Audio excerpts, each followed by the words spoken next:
যেতিয়া এগৰাকী মহিলা এজন পুৰুষলৈ বিয়া হৈ যায় তাৰ পিছত পৰপুৰুষক সাৱটি ধৰি চুমা খোৱাটো অসমীয়া সমাজত এটা বেয়া কথা। কিন্তু তাৰ পিছতো কি তাৰণাত পৰি কিছুমান মানুহে কিয় পৰপুৰুষক আচলতে খেদি খেদি গৈ চুমা খাবলৈ যায়, মই কিন্তু আচৰিত পাইছোঁ। মই আপোনালোকক দুখন ফটো দেখাইছোঁ। এখনত এগৰাকী বয়সস্থ মানুহ, জ্ঞান বুদ্ধি থকা মানুহ, সেইগৰাকী আচলতে মানসিকতা চাওক যে জোৰকৈ ধৰি হ'লেও এটা চুমা খাইছে। আৰু আনফালে এখন ফটো আপোনালোকে নিশ্চয় দেখিবলৈ পাইছে যে এজনী সৰু ছোৱালী, তাই কিন্তু চুমা খাবলৈ হাবাথুৰি খাই থকা নাই।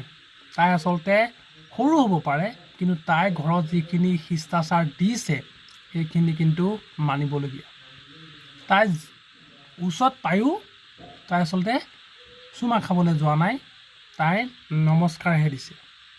সেয়া হৈছে আচল মানসিকতা। সেইকাৰণে কৈছোঁ যে মানসিকতা যেতিয়ালৈকে আমি চেঞ্জ নকৰোঁ আমাৰ এখন সমাজ কেতিয়াও সুস্থ হ'বলৈ থাকিব নোৱাৰে। কিন্তু